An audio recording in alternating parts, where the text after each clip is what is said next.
Meu nome é Judith Ashrobrook. Tenho 67 anos e sou viúva há 10. Sentada em minha espaçosa casa no norte de Minneapolis, muitas vezes penso que meus cômodos estão cheios não tanto de coisas, mas de lembranças. Muitas são alegres, algumas amargas, mas, cada vez mais, me pego pensando que, na minha busca pelo sucesso, posso ter deixado passar o mais importante. Trabalhei como cardiologista na Clínica Mayo por 35 anos. Lembro-me de começar como uma jovem especialista, cheia de ambição e energia. Naquela época, as cardiologistas podiam ser contadas nos dedos de uma mão. Tive que me esforçar em dobro para provar meu profissionalismo aos meus colegas homens. Gradualmente, conquistei a reputação de uma das melhores especialistas na minha área, mas a que custo? Conheci Irving quando éramos estudantes. Ele cursava Direito e eu, Medicina. Nos casamos no 3º ano e, um ano depois do início da minha residência, nasceu nosso primogênito, Gar. 2 anos depois, nasceu Mério. Irving, nessa época, já havia começado a construir uma carreira de sucesso em direito empresarial, representando grandes empresas farmacêuticas. Nossos filhos praticamente cresceram com uma babá, uma filipina chamada Rosita, que ficou conosco por 15 anos. Eu estava frequentemente ausente em conferências. Irving se perdia em reuniões de vários dias. Sempre nos justificávamos dizendo que estávamos fazendo aquilo pelas crianças. Estamos dando um futuro a elas, Irving costumava dizer quando eu estava cansada após um turno de 12 horas e sentia uma pontada de consciência ao descobrir que as crianças estavam dormindo. Ele me chamava de Andê, abreviando meu nome para uma letra, assim como minha presença na vida de nossos filhos era frequentemente abreviada. Lembro-me vividamente da manhã em que Gar interpretaria o papel principal na peça da escola. Ele tinha 9 anos. Eu havia prometido ir, mas um paciente havia sido internado no hospital com um ataque cardíaco agudo, e eu fiquei. Quando cheguei em casa naquela noite, Gar não falava comigo havia 3 dias. Comprei para ele uma bicicleta nova, uma Cara, com 10 marchas. Ele aceitou sem entusiasmo, mas pelo menos parou de me ignorar. Cada vez que eu estava ausente, cada vez que perdia um acontecimento importante na vida das crianças, eu compensava com presentes. Para o aniversário da Mério, muitas vezes eu nem tinha tempo de comprar um bolo. Mas eu sempre encomendava algo impressionante, uma boneca que eu não conseguia comprar, uma viagem para a Disneylândia, brincos de ouro para o aniversário de 16 anos dela. Com o passar dos anos, essa tendência só se fortaleceu. Quando Gar e Mério foram para a faculdade, Irving e eu pagamos suas mensalidades em escolas de prestígio, compramos apartamentos e carros para eles. Dizíamos a nós mesmos que estávamos fazendo por eles o que nos foi negado. Cresci em uma família com uma professora e um motorista de ônibus. Irving foi criado por uma mãe solteira que trabalhava em 2 empregos. Olhando para trás agora, percebo que demos tudo aos nossos filhos, menos a nós mesmos. Nosso tempo, nossa atenção e nosso amor eram rigorosamente dosados e embalados em caixas com laços coloridos. Pensávamos que estávamos construindo um futuro para eles, mas, na realidade, estávamos perdendo o presente deles. Quando Irving morreu de aneurisma da aorta, há 10 anos, eu tinha 57 anos. A morte veio tão repentinamente que nem tive tempo de me despedir. Ele desmaiou ali mesmo, no tribunal, durante um julgamento. Ironicamente, eu, cardiologista com 30 anos de experiência, não consegui salvar meu próprio marido de uma catástrofe cardíaca. Depois do funeral, as crianças passaram uma semana comigo e depois voltaram para suas vidas. Gar, para Chicago, onde trabalhava como gerente de uma empresa farmacêutica, Mério, para um subúrbio de Minneapolis, onde lecionava no ensino fundamental. Ambos já eram casados. Gar, para Tessa, uma ex-modelo que sonhava com uma vida de socialite, e Mério, para Noel, um contador discreto que parecia estar sempre na sombra da esposa. Continuei trabalhando por mais 5 anos após a morte de Irving e então me aposentei. Foi só então, sozinho comigo mesmo em uma casa grande e vazia, que comecei a perceber a verdadeira natureza do meu relacionamento com meus filhos. Nossa casa, uma mansão de 3 andares em estilo vitoriano construída no início do século XX, sempre foi mais uma vitrine do nosso status do que um verdadeiro lar familiar. 5 quartos, 4 banheiros, um escritório, uma biblioteca, um conservatório, tudo me parece excessivo e frio agora. Às vezes, ando pelos cômodos, abrindo portas como se esperasse ver os fantasmas do meu passado atrás delas. Depois de me aposentar, percebi que não sabia com o que preencher meus dias. Toda a minha vida havia sido centrada no trabalho, e agora que ele se fora, havia um vazio. Tentei me manter ocupada fazendo trabalho voluntário no hospital, lendo livros, cuidando do jardim, mas nada me trazia a satisfação que eu sentia quando salvava vidas. Eu esperava poder reencontrar meus filhos e netos. Gar tem 2 filhos adolescentes, Ethan e Jason. Mério tem uma filha, Lilian, agora com 11 anos. Imaginei levá-los a museus, ajudá-los com a lição de casa, assar biscoitos juntos, todas as coisas que eu não conseguia fazer com meus filhos. Mas a realidade acabou sendo diferente. As visitas dos meus filhos e netos eram esporádicas e cuidadosamente planejadas, como se fossem reuniões de negócios. Geralmente, ocorriam nos fins de semana, 2 ou 3 vezes por ano, muitas vezes antes de feriados importantes ou eventos familiares importantes. Gradualmente, comecei a notar um certo padrão nessas visitas. Sempre começavam com uma troca de gentilezas, perguntas sobre minha saúde, relatos sobre os sucessos dos meus netos e, então, como se fosse um roteiro, a conversa mudava para questões financeiras. Mãe, você sabe, o Ethan precisa de um laptop novo para a escola. O mais simples custa $1.000, dizia Gar, como se fosse casual. Mamãe, o Noel e eu estamos pensando em trocar de carro. Você sabe como é importante ter um meio de transporte confiável quando você leva seu filho para todas aquelas atividades extracurriculares, repetia Mério. Quando Irving morreu, herdei não apenas nossa casa, mas também nossas economias substanciais e a parte dele no escritório de advocacia que ele havia fundado com seus sócios. Ninguém sabia o valor exato em minhas contas. Nem eu mesma conseguia dizer o valor sem verificar meus extratos bancários. Nunca neguei assistência financeira aos meus filhos, em parte por culpa por não lhes dar tempo e atenção suficientes, em parte por hábito de resolver problemas financeiros, e eles se acostumaram, vendo minha conta bancária como uma espécie de recurso familiar. Você não vai gastar esse dinheiro de jeito nenhum, mãe, e nós realmente precisamos dele agora, era uma frase que eu ouvia do Gar com tanta frequência que virou quase um mantra. Percebi como o comportamento dos meus filhos mudava dependendo se estávamos em público ou em particular.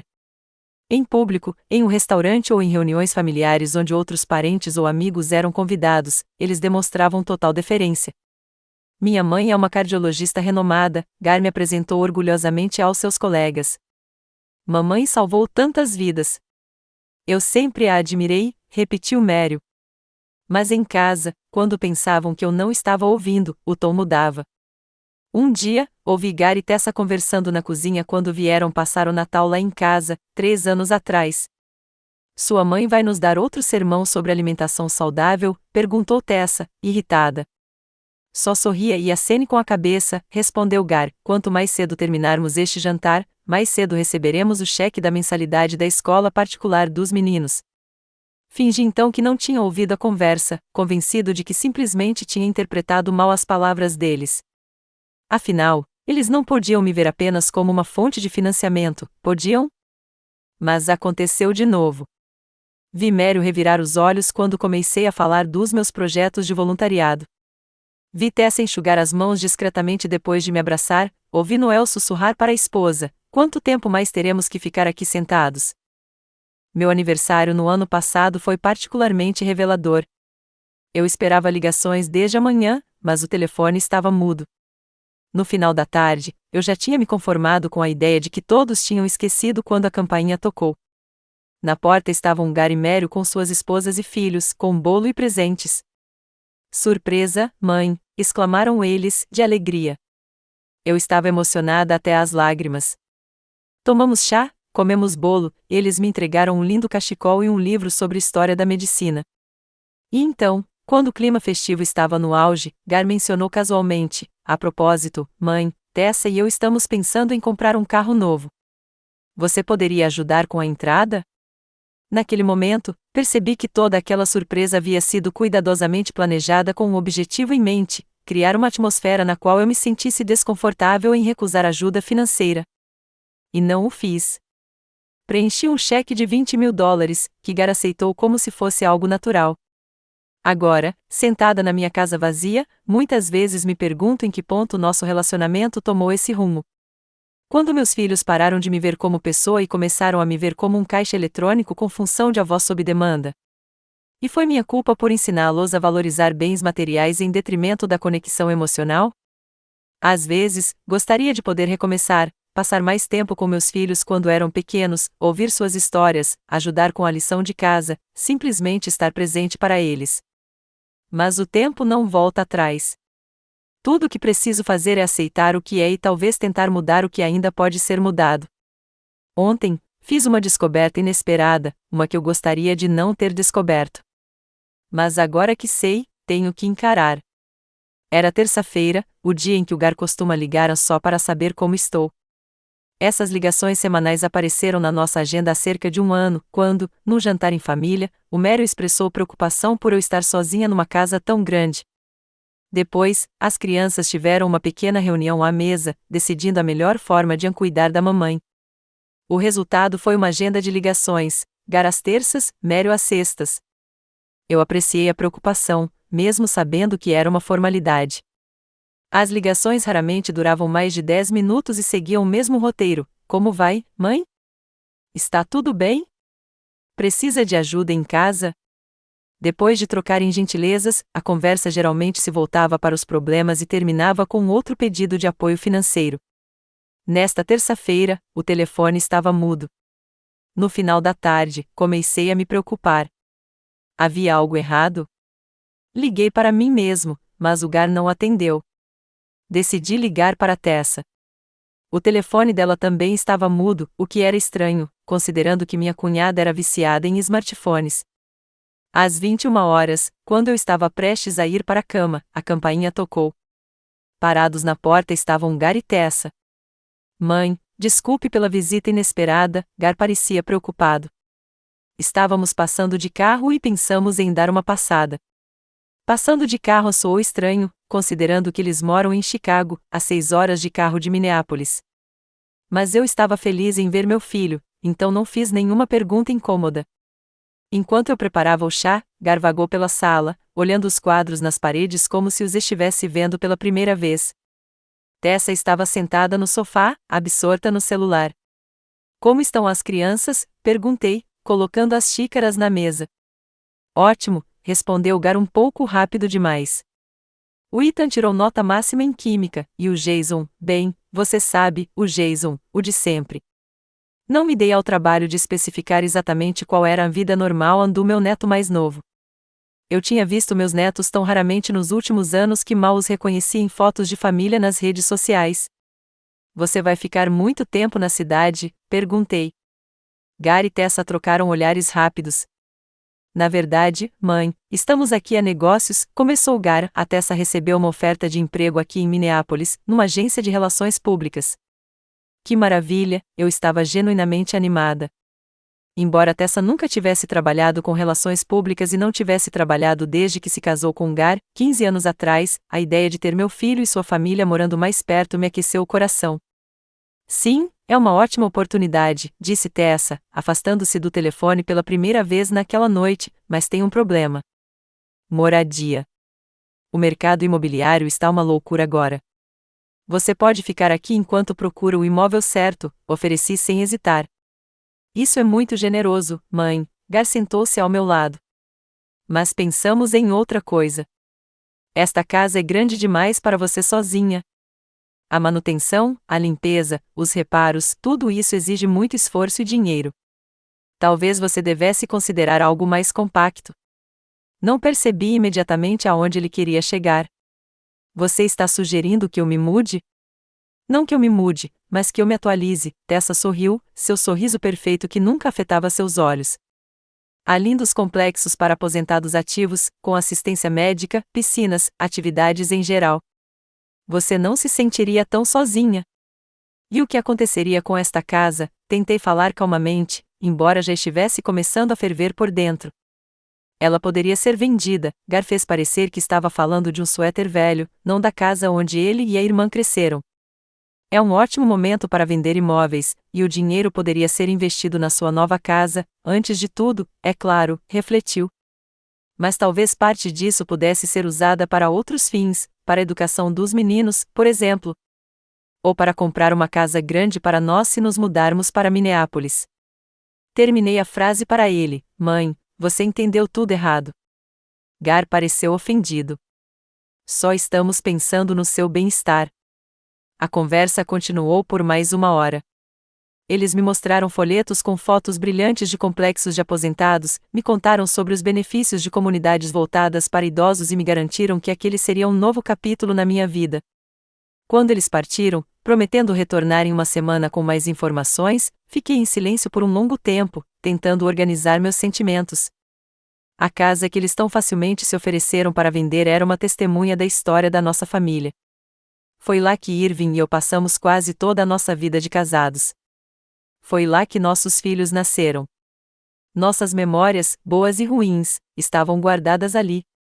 No dia seguinte, decidi ligar para Mary para ver se ela sabia dos planos do irmão.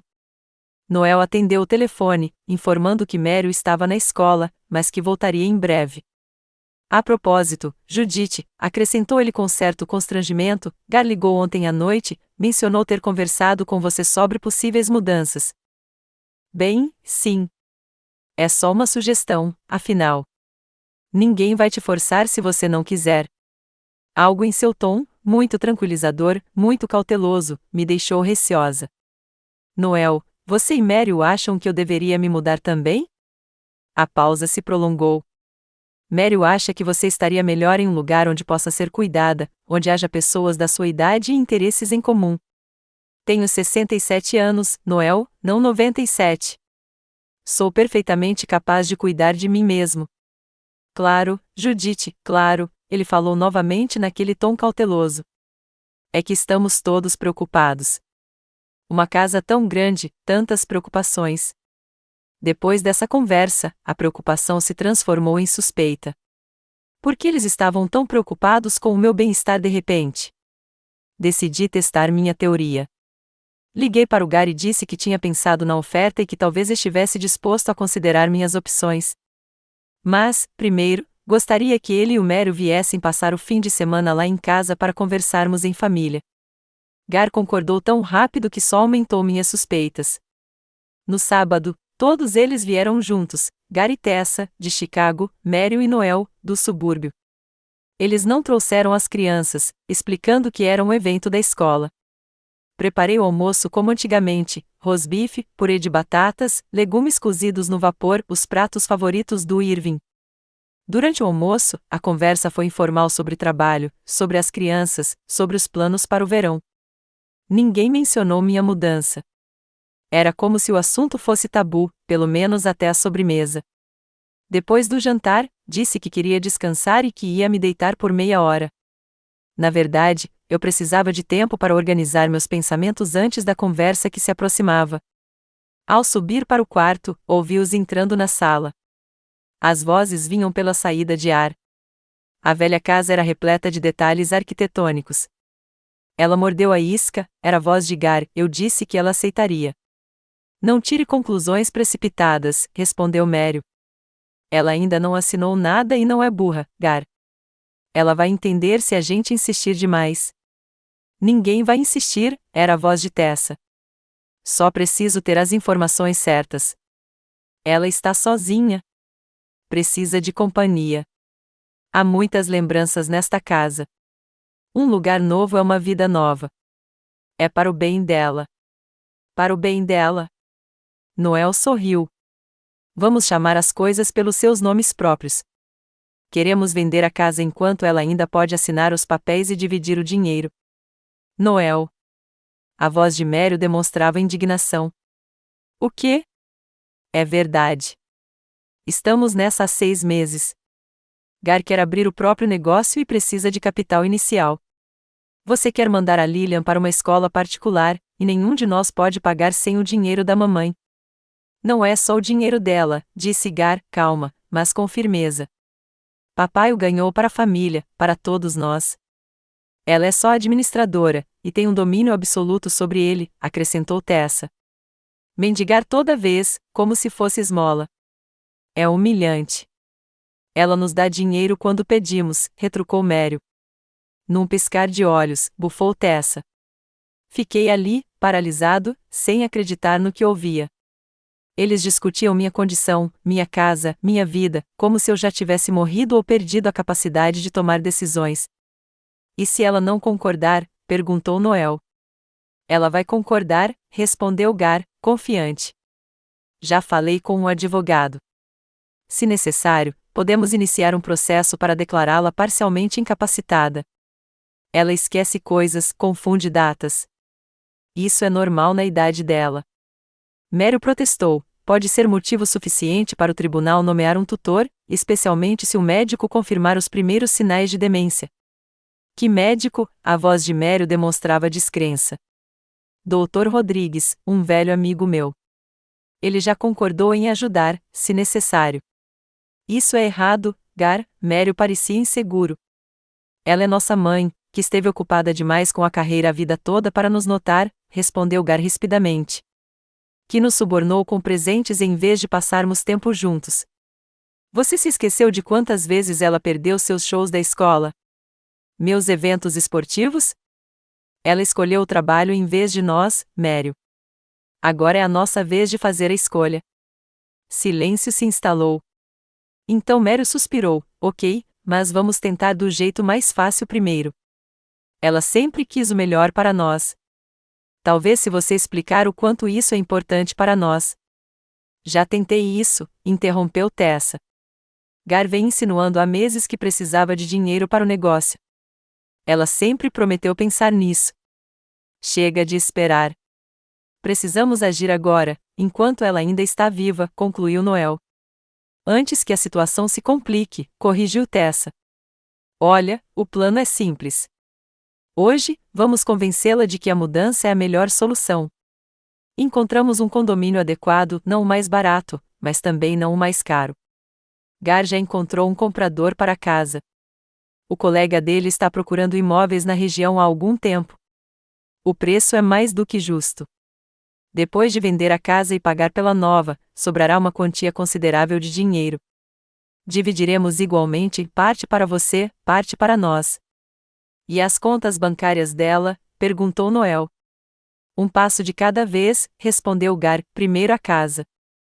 Depois, quando ela se acostumar com o novo lugar, conversaremos sobre como administrar as finanças dela com mais sabedoria. Talvez criar um fundo familiar ou algo assim. Ela nunca vai concordar em abrir mão do controle do próprio dinheiro, disse Mério. Se necessário, vamos rever a opção da tutela, disse Gar, com a voz fria. Mas espero que não chegue a esse ponto. Ela é uma mulher sensata. Ela vai perceber que é o melhor para todos. Ouvi essa conversa, sentindo o mundo desmoronar ao meu redor. Meus próprios filhos planejavam tirar minha casa, meu dinheiro e talvez até minha liberdade de tomar decisões, tudo sob o pretexto de cuidar do meu bem-estar. Lágrimas escorriam pelo meu rosto, mas eu não disse nada. Não queria que eles soubessem que eu tinha ouvido cada palavra da conspiração deles. Eu precisava de tempo para refletir sobre a situação e decidir como proceder. Enxugando as lágrimas, voltei para o espelho, me arrumei e desci as escadas com um sorriso no rosto, o sorriso mais falso da minha vida. Então, meus filhos, vamos conversar sobre o futuro? Perguntei, entrando na sala. Eles se viraram para mim com sorrisos culpados, sem perceber que as máscaras haviam caído, e eu pude ver suas verdadeiras faces. O jogo havia começado, mas agora eu conhecia as regras. Durante as 2 horas seguintes, ouvi seus argumentos, examinei os folhetos, fiz perguntas, tudo isso enquanto os observava com novos olhos. O jeito como Tessa torceu o nariz sutilmente quando toquei em seu braço. O jeito como Noel revirou os olhos quando falei sobre meus planos para a horta. O jeito como Gar e Mério trocaram olhares quando pensaram que eu não conseguia enxergar. Esses detalhes estavam sempre lá, bem na minha frente, mas eu preferia ignorá-los. Agora que o véu havia se levantado, no entanto, eu os via tão claramente que me maravilhava com minha cegueira anterior. Preciso de um tempo para pensar, eu disse no final da conversa. Esta é uma decisão importante. Claro, mãe, Gar deu um tapinha no meu braço. Nós entendemos, mas não prolongue muito. Uma boa opção pode ser desistir. Quando eles foram embora, prometendo voltar em 2 semanas, fiquei um bom tempo parada na janela, olhando para a entrada vazia. As palavras de Gar ecoavam na minha cabeça, ela escolheu o emprego dela em vez de nós. Agora é a nossa vez de fazer a escolha. Talvez ele tivesse razão. Eu escolhi minha carreira quando eles eram crianças. Mas isso justificava o que planejavam fazer comigo agora? Naquela noite, não consegui dormir. Deitada na cama, olhando para o teto, pensei em como havíamos chegado a esse ponto. Onde eu havia errado na criação deles? O que poderia ter sido feito de forma diferente? E, mais importante, o que fazer agora? Pela manhã, eu havia tomado uma decisão. Se meus filhos tivessem declarado guerra contra mim, mesmo que em segredo, eu não desistiria sem lutar. Afinal, sempre fui uma lutadora. Caso contrário, não teria me tornado uma das primeiras cardiologistas do país. Não teria construído uma carreira de sucesso. Não teria feito a fortuna que meus filhos agora tanto atraíam. Pela primeira vez em anos, senti uma onda de energia e determinação. Abri meu armário e peguei um caderno velho onde guardava contatos de antigos colegas e pacientes. Eu precisava de aliados na batalha que me aguardava e sabia por quem começar. Já fazia uma semana desde aquele fim de semana memorável em que ouvi meus filhos conspirando. Decidi agir com cautela, sem demonstrar que sabia dos planos deles. Fingi que estava pensando seriamente em me mudar, pedi que me enviassem mais informações sobre complexos de aposentadoria e até encontrei alguns anúncios online e os enviei para Gar com perguntas. O tempo todo, eu os observava conscientemente, notando cada tom falso em suas vozes, cada sorriso falso. Onde antes eu havia atribuído o comportamento deles ao cansaço ou às preocupações do dia a dia, agora eu vi a verdade.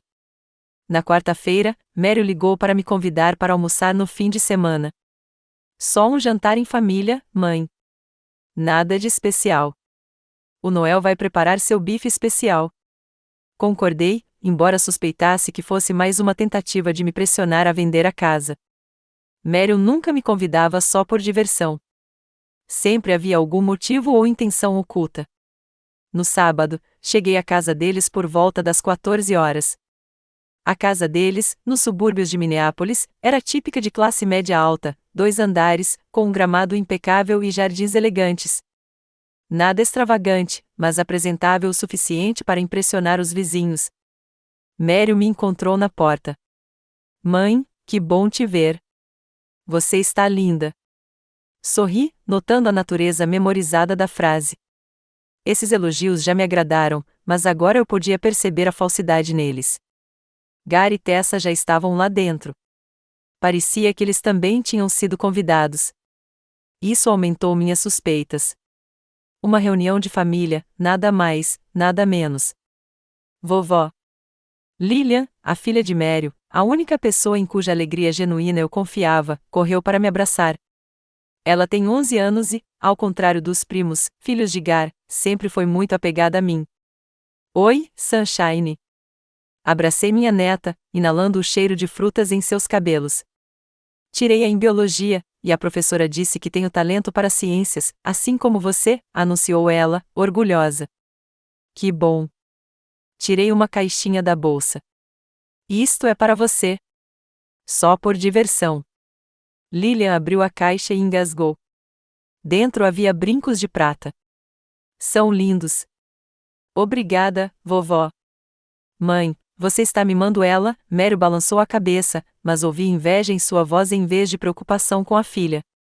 Sempre naquele tom, como se cada presente para a neta fosse uma repreensão.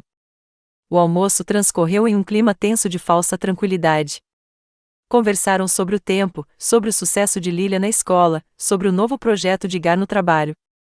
Ninguém mencionou a casa ou a mudança, embora eu sentisse que esse era o assunto principal que estavam guardando para a sobremesa.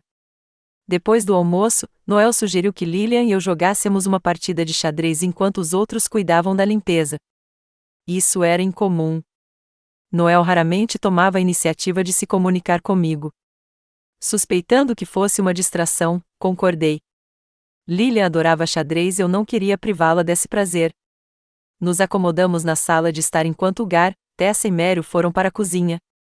A porta entre os cômodos estava fechada, mas não completamente. Aparentemente, eles acharam que o barulho da água e o tilintar dos pratos abafariam a conversa, mas não haviam considerado a excelente acústica da casa e minha audição ainda aguçada, um legado de anos ouvindo sopros cardíacos com o estetoscópio. Então, Quando contamos a ela, era a voz de Gar. Depois do chá, respondeu Mério. Quando Lilian tiver ido fazer a lição de casa. Você acha que ela vai concordar? Tessa parecia cética. Deveria, disse Gar, confiante. O Jeff já tem toda a papelada pronta. Só precisa da assinatura dela. Jeff? Quem é o Jeff? Fiz um movimento de peão, tentando não demonstrar que estava ouvindo a conversa na cozinha. E se ela disser não, eu podia ouvir a preocupação na voz de Mério. Então vamos para o plano B. A voz de Gar ficou mais baixa, mas eu ainda conseguia ouvi-lo. Jeff diz que, com o relatório da doutora Rodrigues e nossas evidências de seu esquecimento, o tribunal pode nomear um tutor temporário. Pode ser eu ou você, como parente mais próximo. Mas isso é demais, Gar. Mério parecia inseguro. Uma coisa é convencê-la a vender a casa, outra é incapacitá-la. Ninguém está falando em incapacitação total, Gar percebeu a irritação em sua voz. Apenas tutela financeira. Ela poderá tomar todas as outras decisões sozinha, exceto decidir como lidar com o dinheiro, esclareceu Tessa. Exatamente, confirmou Gar. Olha, Mério, já tivemos essa discussão antes. As contas dela estão um peso morto. Ela só está usando os juros. O diretor nem toca nisso. É insustentável. O dinheiro é dela, objetou Mério. Ela e o papai ganharam para nós, Gar ergueu a voz. Eles sempre disseram que estavam trabalhando pelo nosso futuro. Bem, o futuro está aqui. Quero abrir minha própria clínica. Você quer que a Lilian estude em uma escola melhor. O que há de errado nisso? Nada, mas... Sem mas, Gar a interrompeu. Você está comigo ou não? Se não, eu mesmo faço tudo, mas não conte com a sua parte. Houve uma pausa. Então Mério suspirou. Estou com você, mas vamos tentar do jeito fácil primeiro. Talvez ela concorde. Claro, Gar parecia mais calmo agora. Vamos oferecer a ela uma solução mutuamente benéfica. Ela vende a casa e se muda para um complexo de aposentados. O dinheiro que sobrar da venda e parte das economias dela vão para um fundo familiar que será administrado por mim. É tudo justo e transparente. E se ela perguntar por que você e não ela mesma, perguntou Tessa. Digamos que seja mais seguro assim, que seja fácil ser vítima de golpistas na idade dela, que seja para a própria proteção dela, Gar falou com confiança, como se tivesse ensaiado o discurso mais de uma vez. Sua vez, vovó, a voz de Lilia me trouxe de volta à realidade. Olhei para o tabuleiro de xadrez, sem conseguir ver as peças. As palavras do meu filho, com a opinião do Dr. Rodrigues incapacitado, ecoavam na minha cabeça. Vovó, você está bem? Lilia me olhou preocupada. Forcei-me a sorrir. Claro que estou, Sunshine. Só de pensar. Apressando-me, continuei a ouvir a conversa na cozinha, mas eles já tinham passado a discutir o próximo evento escolar de Lilia. Aparentemente, o mais importante já tinha sido dito. Depois de uma partida de xadrez, que perdi de propósito para agradar a minha neta, voltamos à mesa para o chá. Logo Lilian foi mandada para fazer a lição de casa, e o momento que eu esperava e temia ao mesmo tempo chegou. Mãe, começou Gar, queríamos conversar com você sobre algo que já começamos a conversar na semana passada, sobre a venda da casa. Decidi não enrolar. Gar pareceu um pouco surpreso com a minha franqueza. Encontramos uma ótima opção para você, o Golden Autumn Retirement Complex, não muito caro, mas com bom atendimento médico e todas as comodidades. Ele colocou um folheto brilhante na minha frente. Na capa, idosos sorridentes jogavam golfe tendo como pano de fundo um paisagismo bem cuidado. E outro dia, recebi uma ligação do meu colega Adam Brenton, continuou Gar, lembra que eu te falei dele? Ele está procurando uma casa no seu bairro há algum tempo e ficou muito interessado quando soube que você poderia estar vendendo, estando disposto a pagar um bom preço. Que preço? Perguntei, tentando fazer com que minha voz soasse interessada. Gar mencionou um valor bem abaixo do valor de mercado da casa. Fingi refletir sobre a oferta. E o que você propõe fazer com o dinheiro da venda depois de pagar por uma casa nova? Gar e Mério se entreolharam. Bem, estávamos pensando em criar um fundo familiar, começou Gar, para uma melhor gestão de capital. Eu poderia dar uma olhada. Tenho experiência em investimentos. Sério? Fingi surpresa. Eu não sabia que você se interessava por investimentos. Tenho alguns investimentos bem-sucedidos, disse Gar, confiante. Mas notei que Tessa fez uma leve careta. O importante é que assim seu dinheiro estará protegido e trabalhará para o bem de toda a família. Inclusive sua nova clínica e escola particular para Lilia? Não resisti à pergunta. Eles ficaram tensos. Mério empalideceu. Gar franziu a testa. Vocês ouviram nossa conversa? Perguntou ele finalmente. O suficiente para saber o que você está planejando. Decidi que era hora de parar com o jogo de gato e rato, e sobre o fundo, o Dr. Rodrigues e uma possível tutela. Mãe, Mério colocou a mão sobre a minha, só estamos preocupados com você. Você está ficando vulnerável. Afastei a mão bruscamente. Estou com saúde perfeita, Mério. E com perfeita sanidade, não importa o que o Dr. Rodrigues diga, que eu nunca conheci, aliás. Isso não é verdade, Gar tentou assumir o controle da situação. Você está esquecendo as coisas, confundindo as datas. Lembra do mês passado, quando você esqueceu o aniversário do Ethan? Eu não esqueci, Gar, protestei. Mandei um presente para ele com antecedência por um mensageiro. Ele mesmo me contou por telefone. Ou você escondeu meu presente dele? Gar corou. Não é essa a questão. A questão é que você precisa de ajuda e é teimoso demais para admitir. Ajudar a administrar meu dinheiro, sorri amargamente. Ou entregá-lo a você? Você está sendo injusta, mãe, interrompeu Mério. Estamos pensando no seu bem. Meu bem, senti a raiva que eu vinha contendo todos esses dias crescer dentro de mim. Você consulta um advogado sobre como me incapacitar e está falando do meu bem? Planeja vender minha casa para seu colega de trabalho por um preço subvalorizado e diz que se importa comigo? Não estou, exclamou Gar, não? Então me explique o que significa o plano B e a conclusão do Dr. Rodrigues. Silêncio se instalou. Gar e Mério pareciam pegos em flagrante. Tessa olhava fixamente para sua xícara. Noel, que estivera em silêncio o tempo todo, parecia apenas miserável. Estou decepcionada, eu disse finalmente. Não que você precise de dinheiro. Todo mundo tem dificuldades financeiras. É que, em vez de ter uma conversa honesta comigo, você inventou essa conspiração. Não é uma conspiração, Mério tentou objetar, mas sua voz soou pouco convincente até para ela mesma. Então o que é? Amor carinhoso? Balancei a cabeça. Sabe qual é a parte mais triste? Eu teria te ajudado se você tivesse pedido. Sem toda aquela manipulação. Você não teria ajudado, disse Gar de repente. Não na quantidade que precisamos. Você sempre controlou cada dólar que nos dava, sempre nos fez sentir como se lhe devêssemos, porque dinheiro era a única coisa que eu podia te dar. Senti as lágrimas subirem à minha garganta. Eu não fui uma mãe perfeita, Gar, perdi muitos momentos importantes da sua vida por causa do trabalho, mas sempre te amei e quis o melhor para você. Então prove, Gar me olhou diretamente nos olhos. Ajude-nos agora. Assine os papéis para vender a casa. Crie aquele fundo fiduciário.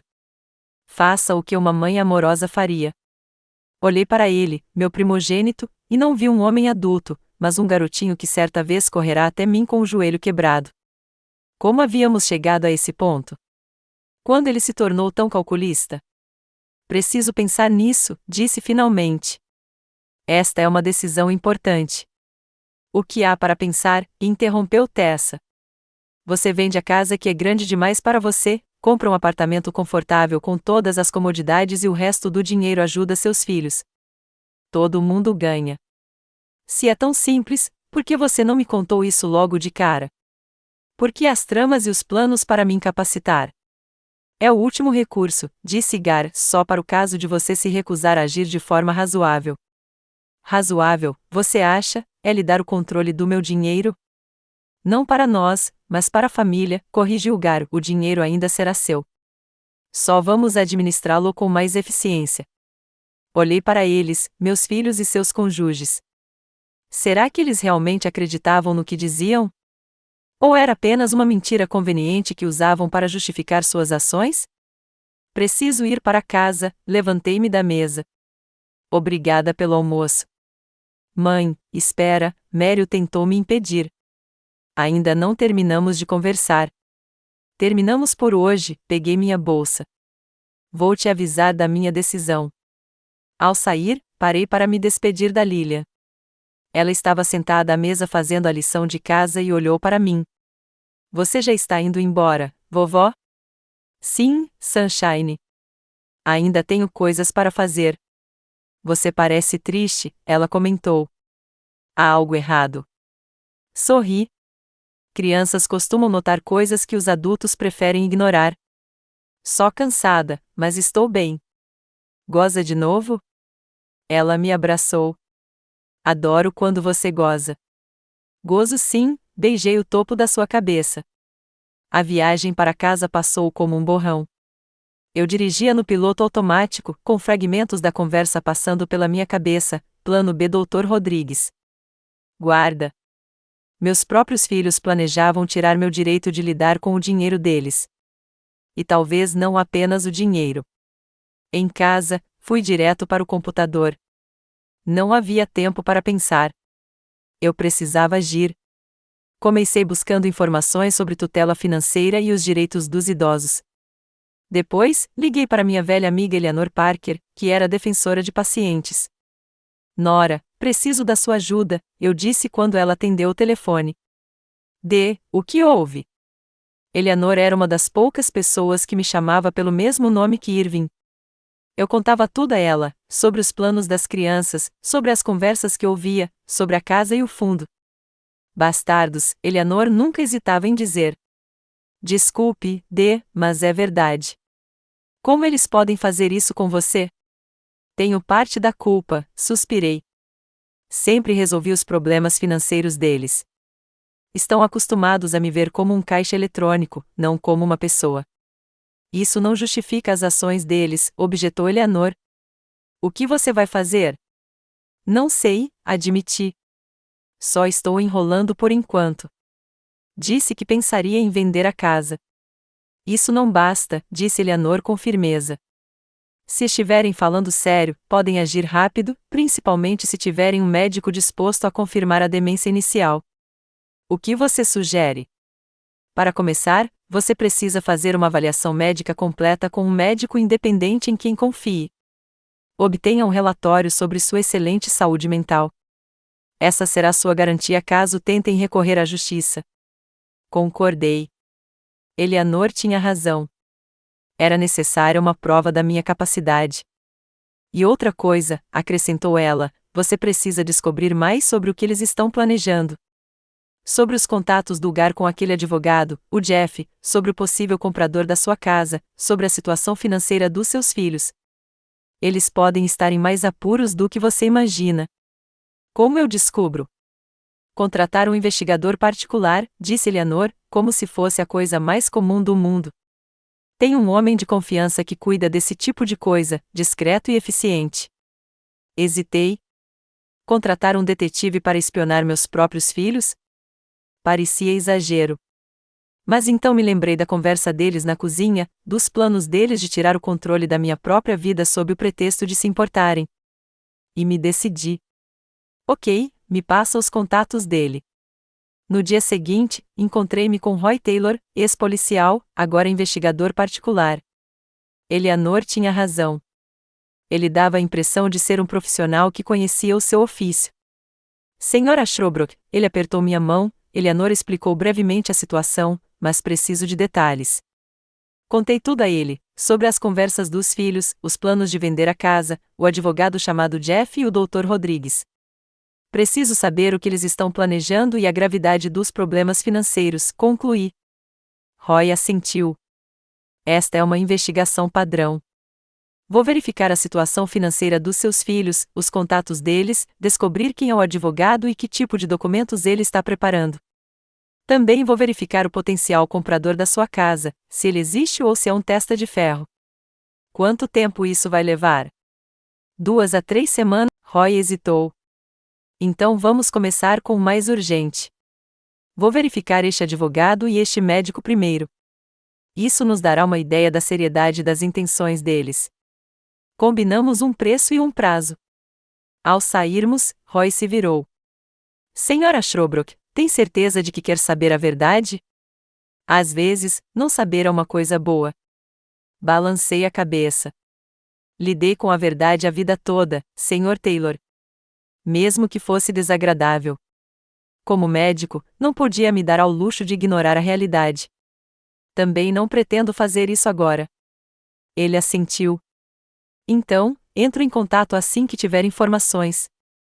Paralelamente à contratação de um detetive, decidi buscar outros caminhos. Liguei para meu paciente de longa data e agora famoso neurologista, Howard Stein, e marquei um exame completo. Em seguida, entrei em contato com meu consultor financeiro e advogado para revisar minhas contas e documentos legais. Eu não sabia como essa história terminaria, mas tinha certeza de uma coisa: eu não desistiria sem lutar. Se meus filhos declarassem guerra contra mim, eles aprenderiam que eu poderia ser tão determinada quanto eles. 2 semanas se passaram em intensa expectativa. Mantive uma aparência de normalidade com meus filhos, conversando ao telefone sobre trivialidades, discutindo opções de complexos de aposentadoria que me enviaram e até concordando em visitar um. Enquanto isso, a ansiedade crescia dentro de mim. O que Roy Taylor descobriria? Em que estágio estavam os planos dos meus filhos? Finalmente, o detetive ligou. Tenho algumas informações, Sra. Shrobrook. Posso passar na sua casa hoje à noite? Roy chegou pontualmente às 7. Ele segurava uma pasta volumosa, uma forma antiquada de armazenar informações, mas talvez mais segura do que arquivos digitais. Sente-se, eu o levei para a sala de estar. Gostaria de um chá? Não, obrigado. Ele colocou a pasta sobre a mesa. Sra. Shrobrook, o que eu descobri não é fácil. Estou pronto para ouvir a verdade, seja ela qual for. Roy assentiu e abriu a pasta. Vamos começar com seu filho, Gar. Como você suspeitava, a situação financeira dele é complicada. Nos últimos 3 anos, ele fez vários investimentos arriscados que não deram resultado. Ele investiu pesado em uma startup de biotecnologia que faliu no ano passado e depois tentou recuperar o prejuízo investindo na bolsa de valores, mas só aumentou suas dívidas. Eu ouvia, sentindo um peso crescendo dentro de mim. Gar sempre foi ambicioso, buscando sucesso rápido. Aparentemente, essa ambição o levará ao abismo financeiro. Qual o valor das dívidas dele? Perguntei. Cerca de $400.000, Roy ergueu os olhos das anotações. A maioria são empréstimos com juros altos. Alguns estão à beira da inadimplência. Suspirei. Uma quantia alta, mas nada catastrófico. Eu poderia ajudar se ele simplesmente pedisse. Tem mais uma coisa, Roy virou a página. 8 meses atrás, Gar fez um empréstimo de $120.000 usando seu nome. O quê? Eu não conseguia acreditar no que ouvia. Como isso é possível? Ele tinha a sua procuração para cuidar dos seus assuntos médicos, que você assinou 3 anos atrás, quando fez uma cirurgia no joelho. Ele a usou para acessar seus registros e falsificou sua assinatura no contrato de empréstimo. Eu me lembrava daquele período. Eu precisei de uma cirurgia depois de uma queda em uma escada escorregadia e assinei uma procuração para que Gar pudesse se comunicar com os médicos e a seguradora caso eu estivesse inconsciente. Nunca pensei que ele a usaria para conseguir um empréstimo em meu nome. Isso é fraude, respondi. Sim, Roy assentiu. Um crime. E, pelo visto, a esposa dele, Tessa, não sabe. Ela acha que os problemas financeiros dele são menos sérios. Balancei a cabeça. Como Gar pôde fazer isso? Ele estava tão desesperado assim? Ou ele só achou que ia se safar? E quanto ao Mério e ao Noel? Perguntei, preparando-me para mais revelações. A situação financeira deles é mais estável, mas também não é perfeita. Roy puxou outra folha. Noel trabalha como contador-chefe em uma construtora. Pelos documentos que consegui obter, parece que ele está manipulando as demonstrações financeiras. Manipulando? Falsificando? Para ser franco, a empresa está em uma posição difícil, e Noel está ajudando a esconder a verdadeira situação dos investidores. Isso é uma violação grave da lei financeira. Fechei os olhos. O quieto e discreto Noel, que sempre parecerá o mais decente da família, acabará se revelando um fraudador financeiro. O que mais eu não sabia sobre meus entes queridos? E Meryl? Perguntei, abrindo os olhos.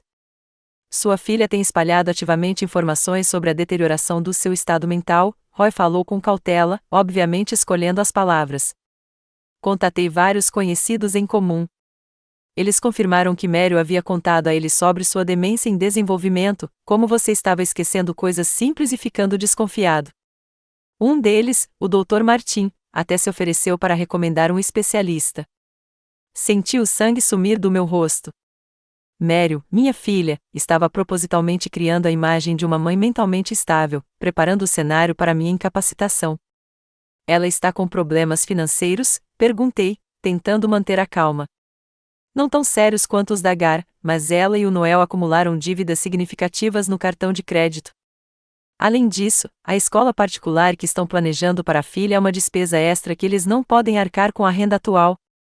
Concordei. O salário de professor de Meryl e a renda de Noel como contador de nível médio não permitiam uma vida luxuosa, mas eles estavam sempre tentando acompanhar o estilo de vida de Gar e Tessa, o que aparentemente os levava a dívidas. E o advogado, Jeff? Lembrei-me do nome mencionado na conversa ouvida. Jeffrey Coleman, sócio do escritório de advocacia Coleman & Dayton, é especialista em direito de família e tutela de adultos incapacitados. Roy mostrou a foto de um homem de meia-idade com um olhar severo. Ele tem a reputação de ser um advogado que sabe como resolver situações familiares complexas, conhecido extraoficialmente por ajudar filhos a obter o controle do patrimônio de seus pais idosos. E está preparando a papelada para Gar. Sim, minha fonte no escritório confirmou que Coleman está trabalhando em um pacote de documentos para estabelecer a sua custódia financeira. Eles planejam apresentá-los ao tribunal dentro de um mês, a menos que você concorde em abrir mão voluntariamente do controle dos seus bens. E o Dr. Rodrigues? Um Dr. Eduardo Rodrigues, psiquiatra em consultório particular, amigo do Gar da faculdade. Ele já preparou um parecer preliminar sobre o seu declínio cognitivo com base em histórias contadas pelos seus filhos. Ele nunca me conheceu, indignou-me. Exatamente.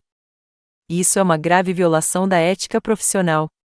Mas em um tribunal, especialmente na fase inicial, o relatório dele pode ser suficiente para nomear um tutor temporário até que uma avaliação completa possa ser feita. Senti uma onda de raiva crescendo dentro de mim. Minha própria família estava conspirando contra mim com base em mentiras e invenções. Há mais alguma coisa? Perguntei, sem ter certeza se estava pronta para ouvir mais. Roy hesitou por um instante. Sim, em relação à sua cunhada, Tessa. Suspirei. O que ela fez? Segundo minhas fontes, ela mantém um relacionamento próximo com o chefe do Gar, Richard Jenkins. Ela está traindo meu filho? Não consegui esconder minha surpresa. Tessa sempre pareceu fria e calculista, mas eu pensava que ela fosse leal ao Gar, mesmo que apenas por questões de status e estabilidade. Sim, já faz cerca de um ano. Mas não é só um caso. Ela está usando o relacionamento para impulsionar a carreira do Gar na empresa. Jenkins recomendou seu filho recentemente para uma promoção, embora houvesse candidatos mais qualificados. Balancei a cabeça. Isso explicava a promoção repentina do Gar 6 meses atrás, que ele atribuiu às suas credenciais profissionais. O Gar sabe? Acho que não, mas alguns na empresa estão chutando. Está criando uma atmosfera desagradável ao redor dele. Recostei-me na cadeira, tentando entender todas as informações que recebi. Meu filho é um fraudador financeiro que usa meu nome para conseguir empréstimos. Minha filha está espalhando mentiras sobre meu estado mental. Meu genro falsifica documentos financeiros. Minha nora está traindo meu marido por causa da carreira dele. E todos eles juntos estão planejando tirar meu controle sobre minha vida e meus bens. O que a senhora vai fazer com essa informação, senhora Shrobrook? Perguntou Roy após uma longa pausa. Era uma boa pergunta. O que eu poderia fazer? Ir à polícia, processar meus próprios filhos, expô-los publicamente? Todas as opções pareciam drásticas demais, definitivas demais. Preciso pensar nisso, disse eu finalmente. Mas primeiro preciso de provas. provas inegáveis de tudo o que a senhora me disse. Roy assentiu. Tenho a maior parte do que você precisa. Cópias de documentos falsificados, gravações de conversas, depoimentos de testemunhas. Nem tudo pode ser usado no tribunal, mas para persuasão pessoal, mais do que suficiente. Ele me entregou uma pasta. Aqui estão todos os materiais. Estude-os. Se precisar de mais alguma informação ou prova, avise-me. Peguei a pasta, sentindo seu peso, tanto física quanto mentalmente. Obrigado, Sr. Taylor. O senhor me ajudou muito. Depois que o detetive foi embora, passei uma noite em claro estudando os documentos na pasta, cópias do contrato de empréstimo com minha assinatura falsificada, impressões dos extratos bancários de Gar mostrando sua situação financeira desastrosa, gravações de conversas de Mary com conhecidos em comum, nas quais ela descrevia minha condição debilitada, fotos de Tessa saindo do hotel com Richard Jenkins, cópias dos demonstrativos financeiros da empresa onde Noel trabalhava, com suas correções, ocultando a verdadeira situação. Cada documento era como uma facada no coração. Cada prova de traição despedaçava algo dentro de mim. Pela manhã, eu me sentia devastada, mas estranhamente calma. A tristeza e o choque haviam sido substituídos pela determinação. Eu sabia o que tinha que fazer. De manhã, liguei para Eleanor. Nora, preciso da sua ajuda de novo. O que houve, D? A voz da minha amiga soou preocupada. Consegui a informação com o detetive. É pior do que eu pensava. Relatei brevemente as descobertas de Roy para ela. Meu Deus, Eleanor pareceu chocada. O que você vai fazer? Ainda não decidi, mas preciso da orientação de um advogado de confiança. Não para um julgamento ainda, mas para aconselhamento. Conheço a pessoa certa, Martha Livingston, uma antiga vizinha minha. Ela é especialista em proteger os direitos dos idosos. Se alguém pode ajudar, é ela. Agradeci a Eleanor e anotei os contatos de Martha. Então, liguei novamente para meu consultor financeiro, David Goldman. David, preciso me encontrar com você urgentemente hoje, se possível. Claro, Dra. Shrobrook, o que houve? Quero fazer algumas alterações nas minhas ordens financeiras e preciso saber se alguém da minha família tem se envolvido ativamente com minhas contas ultimamente. David ficou em silêncio por um momento. Não posso discutir isso por telefone. Venha ao escritório às 15 horas. A reunião com o consultor financeiro confirmou meus piores temores. Gar tentou 2 vezes obter informações sobre o status das minhas contas, alegando estar atendendo a uma solicitação minha. Felizmente, David, seguindo rigorosas regras de confidencialidade, recusou-se a fornecer os dados sem minha presença pessoal ou autorização por escrito. Ele foi muito persistente, contou David. Disse que você não conseguia lidar com suas finanças e que ele queria ajudar. E você acreditou nele? Perguntei. Claro que não, David sorriu levemente. Assenti, agradecida. Obrigada, David. Agora, preciso da sua ajuda com algumas medidas preventivas. Passei os 2 dias seguintes organizando as defesas da minha propriedade e desenvolvendo um plano de ação. Com a ajuda de Martha Livingston, revisei meu testamento e criei um fundo fiduciário que definia claramente as condições sob as quais meus filhos poderiam acessar a herança. Com David Goldman, reorganizei minhas finanças, transferindo uma parcela significativa dos meus fundos para instrumentos mais seguros. Também me submeti a um exame médico completo por especialistas independentes, que confirmaram minha excelente saúde física e mental. Mas, o mais importante, decidi exatamente como procederia com meus filhos. Não um escândalo público, nem um processo judicial, mas uma lição. Uma lição que eles jamais esqueceriam. Para isso, eu precisava organizar uma situação em que todos estivessem presentes ao mesmo tempo. E eu sabia que a ocasião perfeita seria meu aniversário, que seria em 3 semanas. Liguei para Gar e Mary e os convidei, junto com suas famílias, para um jantar de aniversário no restaurante Azur, um dos restaurantes mais caros e prestigiados da cidade. Mãe, você tem certeza? Perguntou Mary. É caro. Posso me dar ao luxo de uma pequena extravagância no meu aniversário, respondi com leve ironia. Além disso, precisamos discutir sua oferta de vender a casa. Estou quase tomando uma decisão. Isso funcionou como um imã. Tanto Gar quanto Mério concordaram imediatamente, sem fazer muitas perguntas. Liguei então para o dono do restaurante, Antônio Pereira, que eu havia salvado de um grave ataque cardíaco há 10 anos. Desde então, ele se considerava em dívida comigo e sempre me oferecia um atendimento especial quando eu entrava em seu restaurante. Dr. Ashrobrook, que prazer ouvi-lo, disse ele, com um sotaque menos perceptível ao longo dos anos morando nos Estados Unidos, mas que ainda dava um toque especial à sua fala. Olá, Antônio. Preciso da sua ajuda. Qualquer coisa, doutor. O Senhor salvou a minha vida. Sou eternamente grata a você. Expliquei a situação a ele, não todos os detalhes, é claro, mas apenas que eu queria ter uma noite especial para minha família com uma apresentação no telão do restaurante. Isso é possível? Perguntei.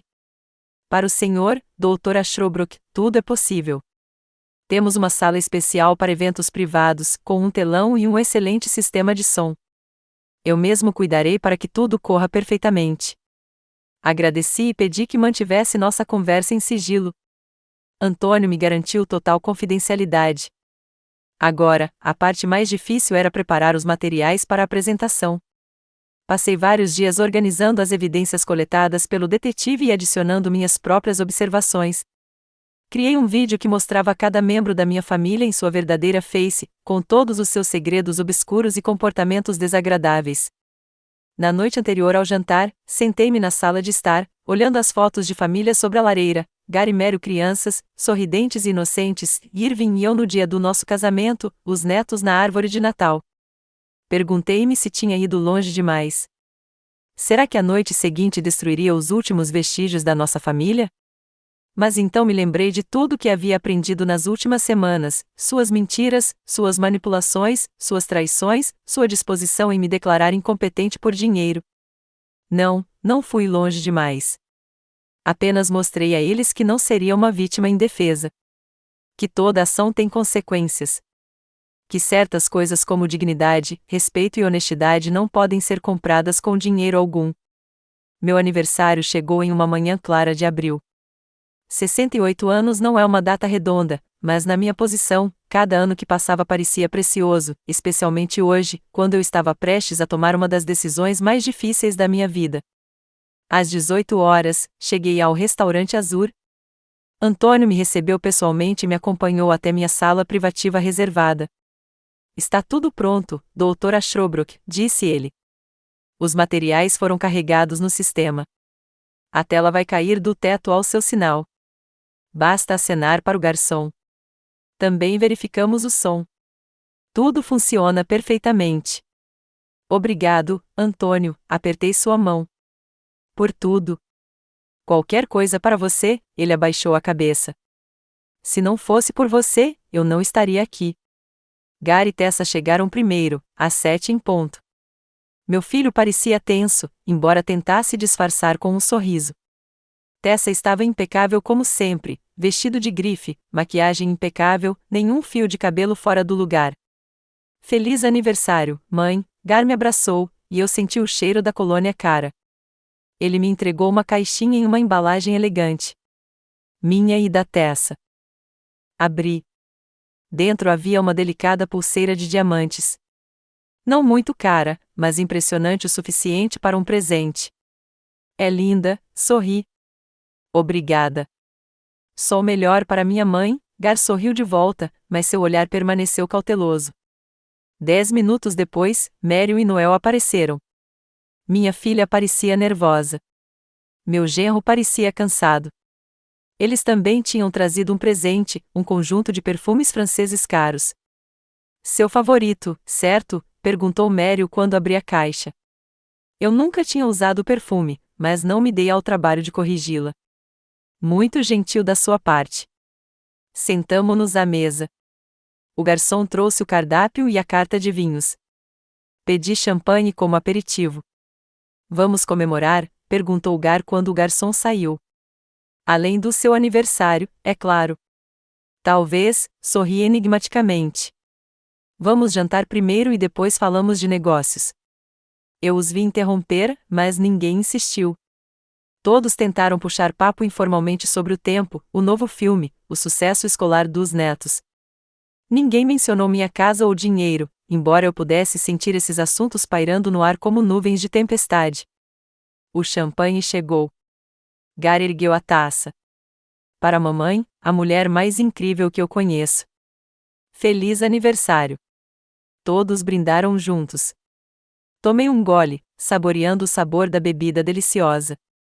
Esta seria provavelmente a última vez que nos sentaríamos à mesma mesa em família. Pensar nisso me deixou amargurado, mas eu já havia tomado minha decisão e não iria recuar.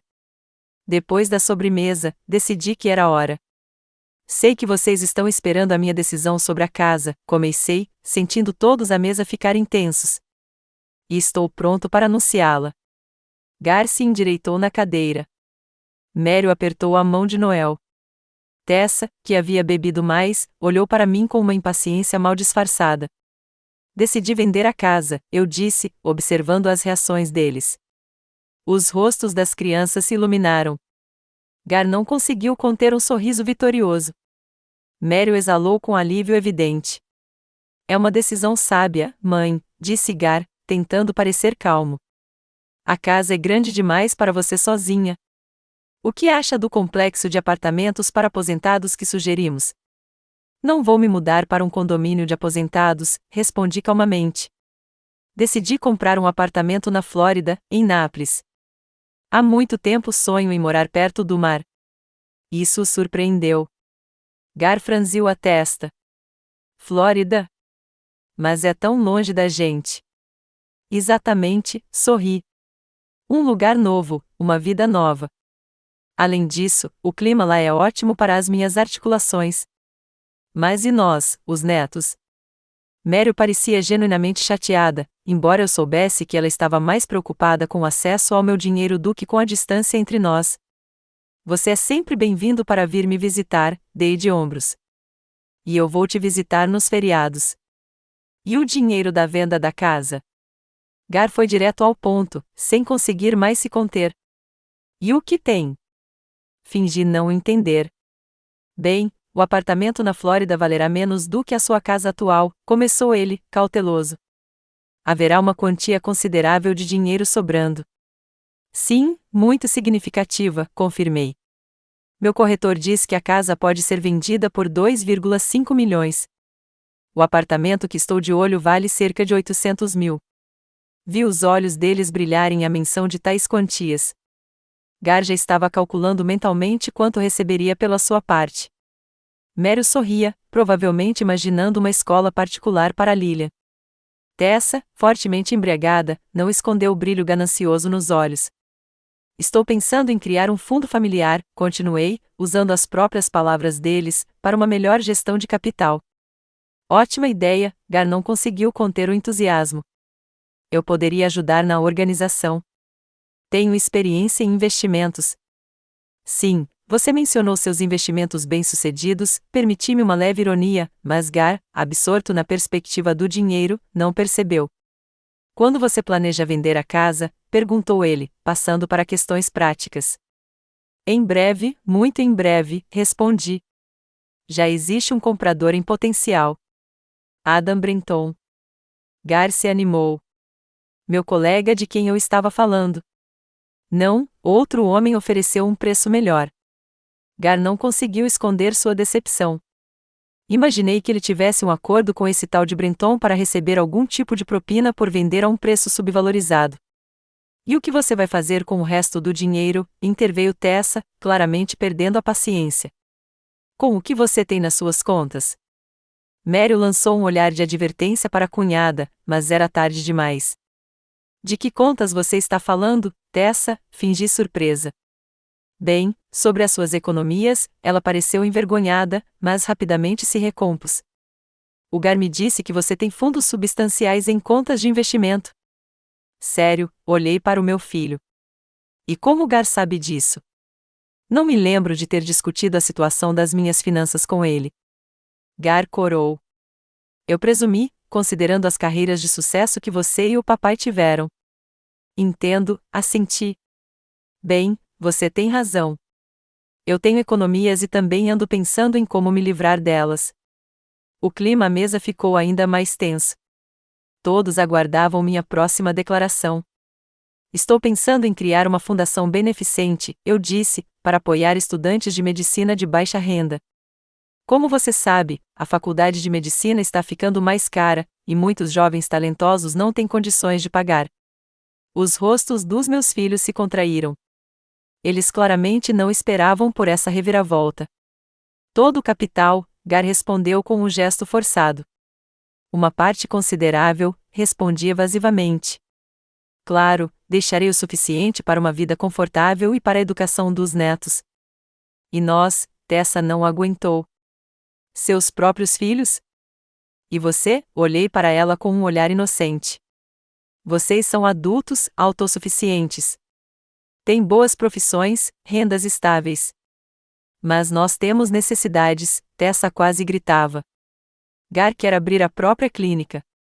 Mério precisa de dinheiro para uma escola particular para Lilia. E vocês vão dar tudo para uns estranhos? Tessa, por favor, Gar tentou acalmar a esposa, mas ela estava bêbada e chateada demais para parar. Não, eu te digo, ela bateu com o punho na mesa, fazendo os copos tilintarem.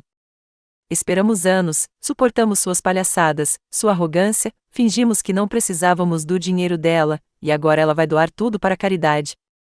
Tessa, por favor, acalme-se, Mério também tentou interromper. A mamãe tem o direito de usar o dinheiro dela como quiser. Calha a boca, retrucou Tessa. Vocês só conversaram sobre como vão gastar a sua parte e como a mamãe está se tornando cada vez mais inadequada.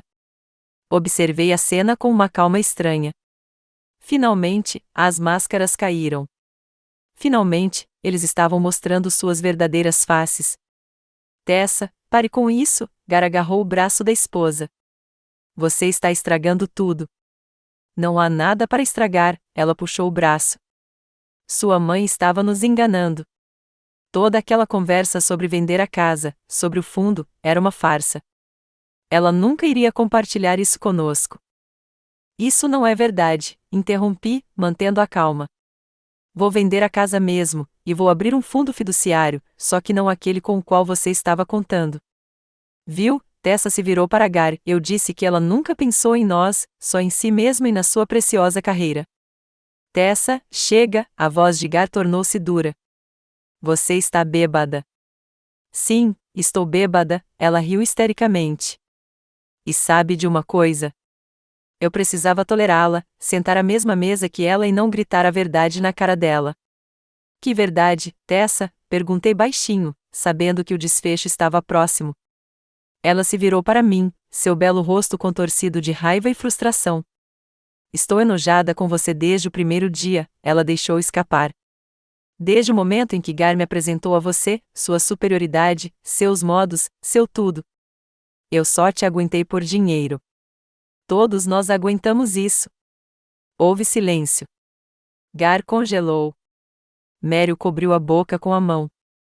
Noel olhou para o prato como se quisesse cair no chão. Sorri e me levantei da mesa. Obrigada pela franqueza, Tessa. Finalmente estamos dizendo a verdade. Levantei a mão e acenei discretamente para o garçom que estava parado na porta. Ele desapareceu imediatamente. Alguns segundos depois, as luzes do salão se apagaram e uma tela enorme desceu do teto. O que está acontecendo? Gar pareceu alarmado. Uma apresentação? Respondi calmamente. Preparei uma surpresa para o meu aniversário também. O título apareceu na tela: Segredos da família Ashrobrook. Mãe, o que é? Mério pareceu surpreso. Só um pequeno filme sobre nós, sobre nossa família, sobre quem nos tornamos. A primeira imagem na tela foi de Gar, sua foto do trabalho, oficial e brilhante. Depois, uma cópia do contrato de empréstimo com minha assinatura falsificada, extratos bancários mostrando sua situação financeira desastrosa, documentos sobre investimentos arriscados que levaram a dívidas enormes. O que? Gar empalideceu enquanto olhava para a tela. É verdade, Gar? Tessa, subitamente séria, encarou o marido. Você fez um empréstimo em nome da sua mãe? Eu posso explicar, ele começou, mas hesitou quando os seguintes documentos apareceram na tela. Agora era a vez de Mério. Sua foto, seguida por anotações de conversas com conhecidos em comum, nas quais ela descrevia meu estado de saúde em deterioração, e-mails para o advogado Jeffrey Coleman solicitando o procedimento para me declarar incapacitado. Mério, Noel se virou para a esposa, você realmente fez isso? Mério não respondeu. Seu rosto estava branco como giz. A apresentação continuou. Noel estava na tela agora, cópias das demonstrações financeiras da empresa com suas correções escondendo a verdadeira situação, evidências de falsificação, fraude e violações fiscais. Meu Deus, sussurrou Mério, olhando para o marido com horror. Por fim, Tessa, fotos dela e de Richard Jenkins saindo do hotel, se beijando no carro, almoçando com intimidade em um restaurante, uma gravação de uma conversa telefônica onde ela discutia com uma amiga como estava usando o caso para impulsionar a carreira de Gar. Você é uma prostituta? Gar se levantou de um salto, olhando para a esposa com desgosto e raiva. E você é uma fraude, ela retrucou. Roubou da sua própria mãe. Chega, gritou Mério. Desliguem, por favor. Fiz um sinal, e a tela apagou. Houve um silêncio sepulcral na sala. Agora vocês sabem, eu disse baixinho. Saibam a verdade uns sobre os outros e sobre vocês mesmos. Como você, começou Gar, contratou um investigador particular, dei de ombros. Depois de ouvir você falando sobre um plano B e a conclusão do Dr. Rodrigues sobre como você me incapacitaria se eu não concordasse em lhe dar meu dinheiro voluntariamente. Eles ficaram em silêncio, envergonhados, chocados, incapazes até de se olhar. E agora? Perguntou Mério finalmente, com a voz trêmula. Vocês vão nos processar? Não, balancei a cabeça.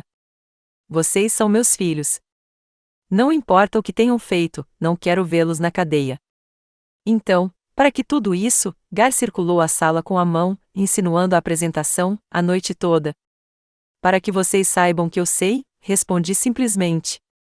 Para que percebam que não podem me manipular, mentir para mim, me usar, para que possam se ver como se tornaram.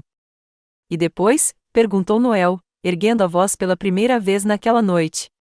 Vou mesmo vender a casa, me mudar para a Flórida e criar uma fundação de caridade. Já criei, para ser mais exato. A maior parte da minha fortuna vai ajudar crianças carentes que querem cursar medicina. Você está nos deserdando? Gar pareceu chocado. Não completamente, suavizei o tom.